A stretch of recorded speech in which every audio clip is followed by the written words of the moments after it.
So a couple weeks ago, I got an email from a reader asking if I wanted to come drive his Hellcat. And I was like, a Dodge? I have an Aston Martin. And then my Aston Martin broke, and I haven't seen it in 2 weeks, so here I am.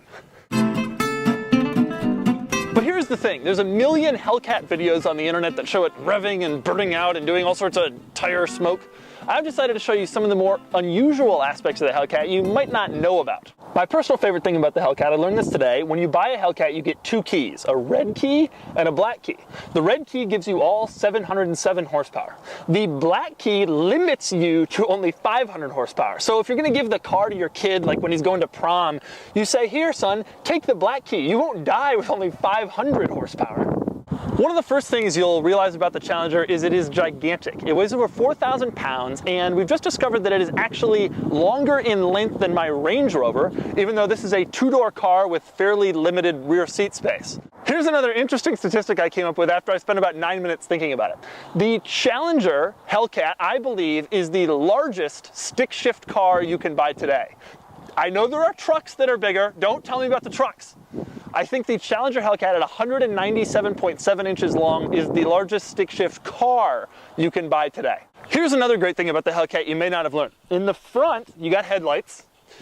You also have, on this side, you have an air intake. This little thing that looks like a headlight, actually an air intake.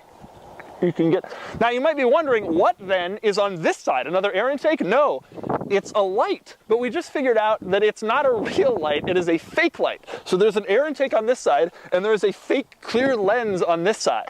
That's Chrysler engineering at its finest. Here's another thing about the Hellcat and the Challenger in general that's kind of a problem. Visibility. Now, I don't want to say visibility is bad. I want to say that it's the worst visibility of any modern automobile in existence. Here's why. Seeing out the front, no problem. Seeing out the side, no problem. Seeing out the back, why? What even is this? You could hide a rural school district in this blind spot. Here's another problem with the Hellcat: one pedal, two pedals, three pedals, four pedals. You see, the parking brake is a pedal, and it's located down here. And the parking brake release is also down here, and it's located next to the hood release. So you go searching for your parking brake release, and boom, your hood's open. Okay, so this is Mike. Mike is the owner of this Hellcat. He also runs the YouTube channel Street Speed 717. I wanted to ask Mike a couple of questions about the Hellcat, if I may. Yes. I'm gonna use my little microphone as a microphone. When you're driving the Hellcat, do you ever feel like you're gonna die? No, you know what? It's honestly pretty controllable for 700 horsepower and the shitty stock tires that come with it, but it can get dicey, especially when it's cold out. You know, traction is not always absolute in this car, unfortunately. What do you like best about your Hellcat? I would say just the power, the crazy power. Like when you get on an on-ramp, it's just that adrenaline rush is just so fun because it's just so ridiculous from like when it hooks in second gear to how fast it is. It's a ton of fun. How long are you gonna have this car?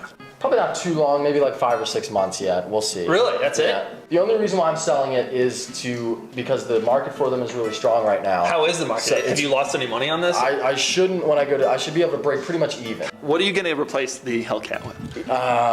I don't know yet. It's like Shelby GT350R if I get my hands on one. Do you want a 9-year-old Range Rover with 100,000 miles on it? I think that'd be a great project. A great project. All right, well, let's drive this thing. I'm really excited to drive this. I've been hearing about this car for forever, and I haven't had the balls to ask for a press car yet because I would crash it and I would die.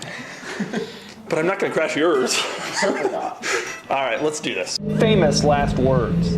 The drive started off pretty well. God, the handling is actually pretty good. It's also not floaty, which really helps. In a car this big, you expect it to float around, don't you think? Yeah, and especially with track mode, the dampers get so hard. Like it's uncomfortable on a bad road, but it feels so good when you're on a smooth road and you're really trying to. Let's get it in track mode. How do we do SRT? That was a bad idea. Eventually, I forgot I was in track mode.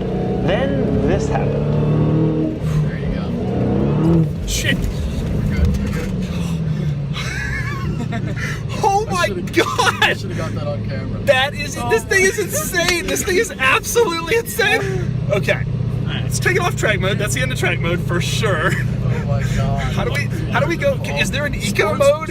Can we get into, put it in valet mode and limit it to 95 horsepower? In the end, I had a great time driving the Hellcat, and I was seriously impressed with both its handling and its power. But it really is an insane car.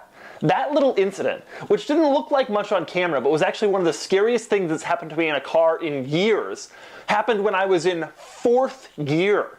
The Hellcat is a beast. So we've learned something today. Hellcat owners, if you're in track mode and it's even a little wet outside, don't floor the accelerator in any gear. And to the rest of you, if there happens to be a Hellcat in your general area, good luck. If you put the camera there and it was side on, would that be better or is this better? I like this better. Okay, because you don't want to move the camera. All right, is it rolling now? We've been talking and this is, oh my gosh, this is a disaster.